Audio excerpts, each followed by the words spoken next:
পশ্চিমবঙ্গকে পশ্চিম বাংলাদেশ করার ষড়যন্ত্র করা হচ্ছে। এদিন পূর্ব বর্ধমানের মেমারিতে এসে বিস্ফোরক মন্তব্য মিঠুন চক্রবর্তীর। পূর্ব বর্ধমানের মেমারির বামুনপাড়া মোড়ে নির্বাচনী প্রচারে জোরদার জনসভা করলেন মিঠুন চক্রবর্তী। বিজেপি প্রার্থী মানব গুহের সমর্থনে আয়োজিত এই সভায় উপস্থিত ছিলেন বিপুল সংখ্যক কর্মী সমর্থক ও সাধারণ মানুষ। তপ্ত গরমকে উপেক্ষা করেও জনসভায় জনসমাগম ছিল চোখে পড়ার মতো। আর একদিন পরেই ভোট। একটা কথা মনে রাখবেন, খুব অনেক বড় ষড়যন্ত্র চলছে। আর সেই ষড়যন্ত্রটা হলো রাত্রির এদের একটা মিটিং হয়, সেই মিটিং এ যা যা কথাবার্তা হয় তার কিছু কিছু আমার কানেও আসে। সেটা হলো পশ্চিম বাংলাকে পশ্চিম বাংলাদেশ করা। এটা শুনেছেন খুব ভালো করে। এরা তাই চাইছে কি তারা যদি জিতে আসে তবে এটাকে পশ্চিম বাংলাদেশ করবে। কেন? এখনো দেখুন 400 কিলোমিটার বর্ডার খালি পড়ে রয়েছে।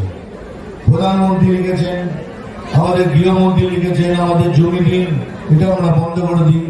দেয়নি। কেন দেয়নি? এই জন্যই ওখান দিয়ে সবাইকে ঢোকাবেন। আতঙ্কবাদী যারা যারা আগে আসবেন এখানে এসে ভোট করবেন, তারপর এখানে মারামারি কাটাকাটি করে এটাকে পশ্চিম বাংলাদেশ করবে। সভামঞ্চ থেকে বক্তব্য রাখতে গিয়ে মিঠুন চক্রবর্তী রাজ্যের রাজনৈতিক পরিস্থিতি নিয়ে তীব্র আক্রমণ শানান। তিনি অভিযোগ করেন, একটা বড় ষড়যন্ত্র চলছে। রাতের অন্ধকারে কিছু গোপন বৈঠক হয়, সেখানকার অনেক কথাই আমার কানে আসে। তার দাবি, এই ষড়যন্ত্রের লক্ষ্য পশ্চিমবঙ্গের ভবিষ্যৎকে বিপদের মুখে ঠেলে দেওয়া। তিনি আরও বলেন, কিছু শক্তি নাকি পশ্চিমবঙ্গকে পশ্চিম বাংলাদেশ বানানোর চেষ্টা করছে। তার বক্তব্য অনুযায়ী ভারত বাংলাদেশ সীমান্তে প্রায় 400 মিটার এলাকা নাকি ফাঁকা পড়ে রয়েছে এবং সেই সুযোগে অনুপ্রবেশ ঘটিয়ে অশান্তি সৃষ্টি করার পরিকল্পনা রয়েছে।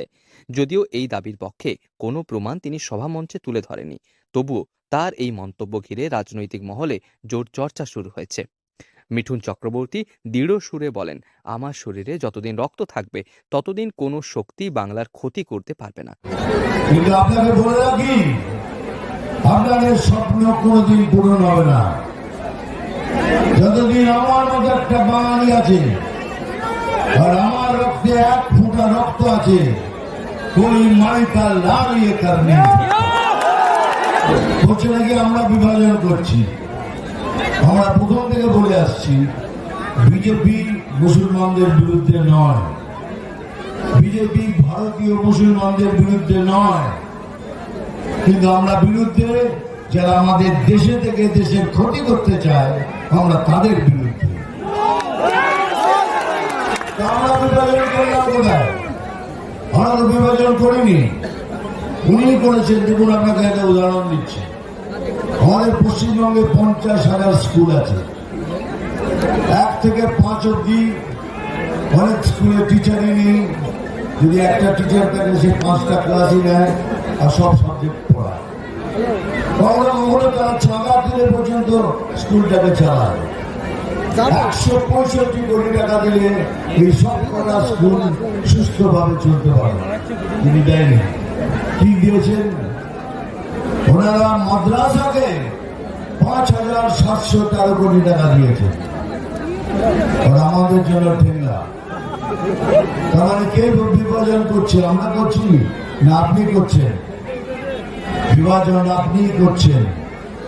আমরা কিন্তু একটা কথা বলে রাখি, ভাই, গায়ে পড়ে ঝগড়া করবো না, কিন্তু এটা বলে রাখি, আপনারা যেভাবে আমাদের সঙ্গে ব্যবহার করবেন আমরা সেই ব্যবহার আপনাকে ফিরিয়ে দেব।